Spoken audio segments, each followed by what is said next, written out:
Everyone wants to learn faster, be it instruments, languages, sports, or even business skills. But it's actually not about hard work, but rather it's about approaching learning the right way. Honestly, I've always taken pride in being a fast learner. I've always been the type of person who picks up skills rather quickly, be it piano, learning Korean, baking, or arts.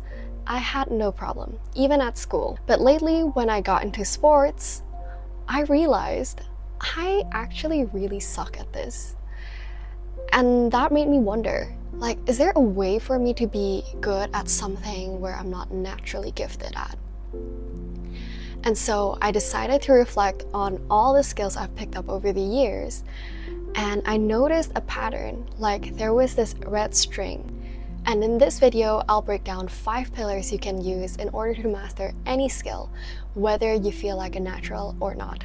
And I'll also give you some AI prompts you can put into ChatGPT so that it can act as your personal learning coach, so you don't have to waste time figuring things out on your own. So, without further ado, let's get into the video. Okay, let's start with the foundation: clarity. Before you start learning any skill, I think it's really important to define 3 things.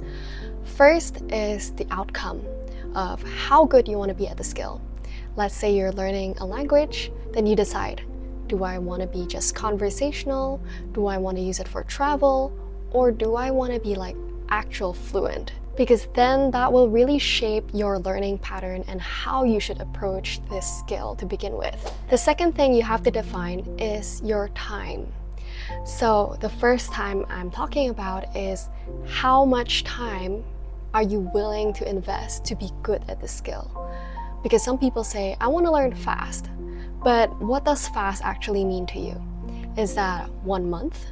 Is that 1 year? Or is that 1 week? You have to define this clearly so you can set expectations on how frequently you have to actually practice this skill. The second time I'm talking about is how much time you are actually willing to invest in this skill. If you want to be a pro athlete, but you only want to spend 1 hour a week, then that makes it very unlikely that you will actually reach that goal. But then let's say now you've defined your time. Okay, I realistically only have 1 hour a week in order to be a good basketball player. Then you can dial down your expectations a bit and you can be like, okay, maybe I'll just be better than my friends. But let's say you still want to be a pro athlete, then you'll have to look at your schedule and work it all around so that you have enough time invested in order to reach your goal. And the third thing you want to define is your resource. How much are you willing to invest in your resource? Do you only want to get free resources, or are you willing to hire a professional to actually reach that goal? And depending on your resource and how much money you're willing to invest, obviously the outcomes will also differ. And so the AI prompt you can use for this first pillar is, I want to learn skill. Given that I can commit X minutes per day, what is a realistic timeline to reach specific outcome? What milestones should I expect along the way? You can send this to ChatGPT and see what it says. Now, once you've clearly defined your outcome, time, and resource, the next step is to familiarize yourself with the skill and learn how to be a good judge of it. Because it's going to be really difficult for you to become a master of a skill if you don't actually know what good looks like when doing the skill. And I know this sounds pretty self-explanatory, but I've done this mistake myself. Can you imagine, for the first 10 years of me learning the piano, I've never actually looked up my song on YouTube at all. So the only thing I could refer to was my piano teacher demonstrating that song to me during the lesson. But they probably sight read it, and it's not something they consistently practice. So I couldn't hear how good the song can actually sound. And now same thing goes with you. With any skill you want to learn, it's best that you actually see other people do it. And you see people who are actually doing it well. So if you want to be a good basketball player, then you gotta look at people play the NBA. And over time, you know you're gonna be better at the skill when you've started being able to distinguish good and bad. And when you go to the next level, you can identify who's good and who's great. And if you say you get even better again, then you would be able to differentiate who's the greatest among the great. And the reason we're doing this is not to judge other people and say bad things about what they're doing, but it's rather to be more aware of what they're doing so that you can implement it to yourself when you're learning the skill. Now that you've developed a good sense of judgment, the question is, what should you focus on first? Now that is where the 80-20 rule comes in.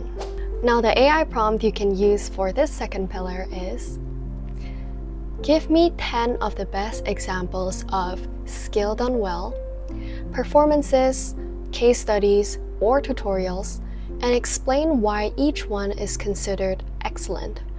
Break down the techniques I should pay attention to as a beginner.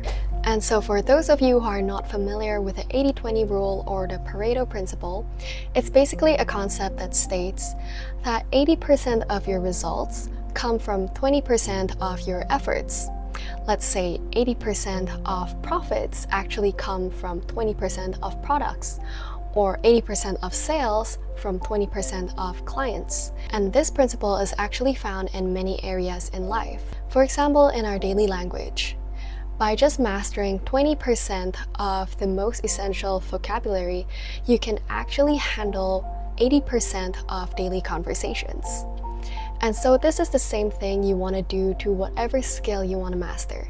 You want to find out what is that 20% that will give you 80% of the results. And this process has been made so much easier because now we have AI and we can just ask them. We don't have to manually look up the internet and find out which one is the most important 20% I should focus on.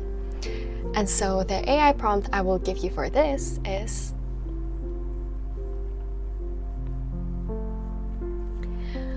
for skill, what is the 20% of techniques or concepts that will give me 80% of the results in time frame?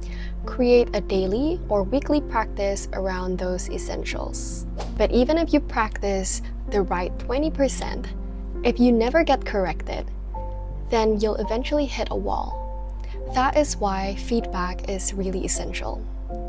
It matters because it helps you identify blind spots, plateaus, and even delusion of competence. Without feedback, it's like dancing without looking at the mirror, or doing your makeup without looking at the mirror. You cannot get feedback. And so it is really important to get feedback from people around you. But I personally think there are 4 levels of feedback you can get. The first level is one from your friends and peers. So this is very casual, this is low budget, you don't have to pay anything at all. But the downside is that you never know how objective they are in giving you feedback.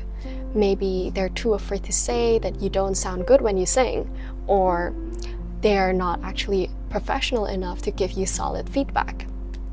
But if you happen to have someone around you who is actually good at that skill that you want to master, then this is a great option for you. The second level of feedback is from a professional coach or tutor. Obviously, if you're getting feedback from a professional, then it will be much better for your growth. Because not only have they dealt with people who are similar to you, who are still learning the skill, trying to get better at it, but they are also probably certified in that skill, meaning that they are objectively good. And that way, they will give you more solid advice on how to improve your weaknesses. Now, the third level of feedback is a public audience.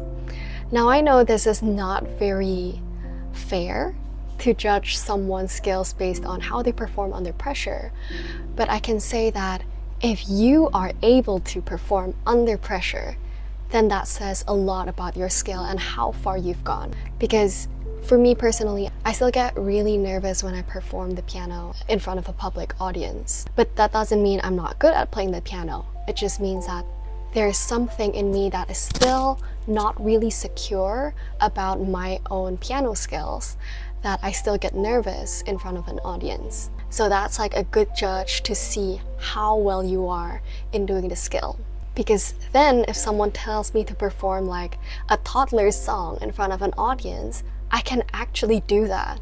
So it means that For me personally, I would need to be at this level to perform a song that is at this level, you know? So it's kind of like a test on your competence, but I wouldn't say it's really, really fair or objective. But I think it's just a fun way to see how far you've come in your skills. Now, the fourth level of feedback is the most serious one ever, which is through competitions or exposure to serious players. Because when you join a competition, you have all the levels above. You have professional coaches, you have your friends, you have a public audience. So it's all the previous levels combined into one. And this, I think, is the ultimate test of your skills.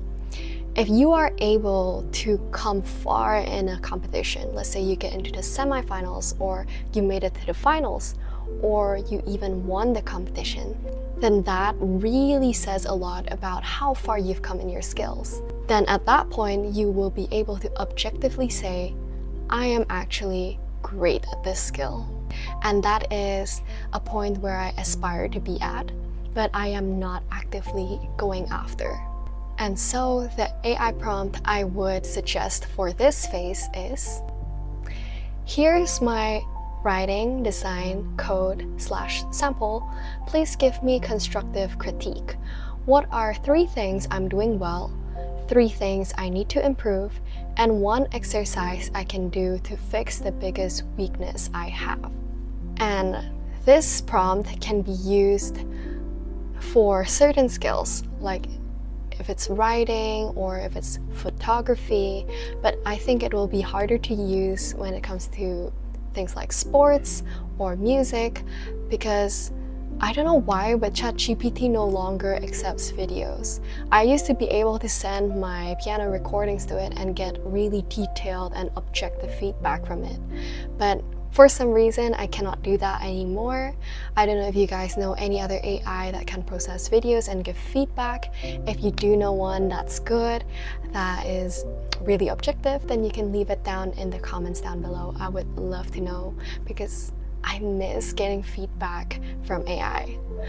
It's unlike getting feedback from humans, you can just ask it anytime you want, 24/7. You can continue asking so many questions, like, then what do I do? How do I get better? Like, what about this part? What about that part?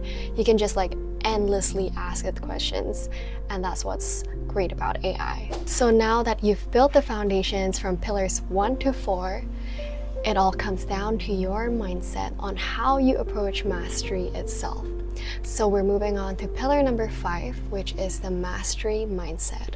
Now here's the part most people don't want to hear. But in order to reach mastery, you have to be willing to suck first. You have to be willing to be bad at something for a long time.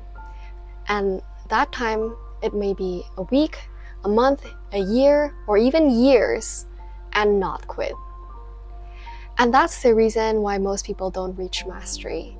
It's not because they lack talent, but it's because they cannot handle being in that uncomfortable middle where they know what good looks like, but not be good enough to get there yet. And that's where the frustration lives. But that is also where growth begins. Every skill I've learned had reached that point. When I was learning the piano, I sucked at it for so many years. For the first 10 years, I didn't feel confident enough to say that I can play the piano well. But it was only later that I started taking the right steps. I started watching videos, I started getting more professional tutoring, that I actually got better. But I was willing to suck first for the first 10 years, and that is a long time. But those 10 years were not a waste of time, because during those 10 years, I actually built the foundations for music. I learned how to read the notes. I learned how to maintain muscle memory. I was exposed to several types of musics. And so now that built the foundation I needed in order to get better. And same thing with my languages. Like when I was learning Korean, I hit a plateau. Like, I feel like I can only say a few phrases. I couldn't even make a sentence. And it felt like I was stuck there for such a long time. But then I overcame it.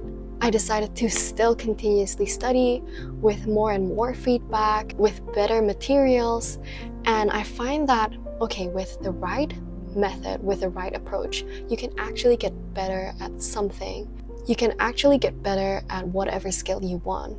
And there are many times when you learn something that you will hit that plateau. You will feel like there are no improvements at all. You will feel like you suck and that maybe the skill is just not for you. But the secret is just patience. In order to be a master at anything, you have to suck first. And that's just a reality you have to accept. There are only a few things that come to us naturally, but there are a lot of other things that you will have to intentionally learn and sit with discomfort for a long time before you actually start seeing results. Because the truth is, mastery doesn't feel like mastery when you're in it. It feels like humility. It feels like failing in public. And it feels like trying again when no one's watching. And this is actually something that I am currently facing because I was learning sports. Like I said in the intro, I'm really bad at it. So I learned paddle, pickleball, and tennis. I have never played or never seriously played any racket sports before. I played badminton, but you know, if you play paddle and pickleball, you cannot use your wrist. And so that just ruins the whole thing. And I was willing to suck first. You had to play in a group. You meet so many new people, so many strangers, and you want to make a good impression. That's very natural. But I was willing to come each time to every game and be the worst player there. And now that I stuck to it, I've stuck to it for a few months now. I've played several times. And now I can say that I am really so much better than I was before. I can do rallies now. But the reason I was able to get to this point is because I was willing to sit in that discomfort of being publicly humiliated or publicly embarrassed, being the worst there, feeling like I am making everyone lose, and still show up. And that is how you get better at something. That's what separates people who get better from people who give up. So if you are willing to become that person who sucks long enough, often enough, then you'll eventually become great. And so the AI prompt I would suggest for this pillar is, I've just learned concept or skill. Let me explain it to you in my own words. And then you explain the skill on how you understand it, as detailed as possible. Identify any gaps in my understanding and suggest what I should study next to deepen my mastery. This way, AI will identify your blind spots. They will tell you what else you need to know. So that is it for today's video. I hope this was really helpful for you. I really enjoyed making this video because I'm really passionate about learning, and I feel like everyone needs this kind of guide to learn something, because sometimes we don't know where to start. But at least with this video structure, then you can kind of get a rough idea on how to start learning that skill you've always wanted to learn. And please let me know in the comments down below what skill you are trying to learn, and maybe you have any inputs on what video I should upload next, or otherwise I will see you in my next video. So I am Celine. If you enjoyed this video, please like and subscribe to this channel, and I'll see you next time. Bye bye!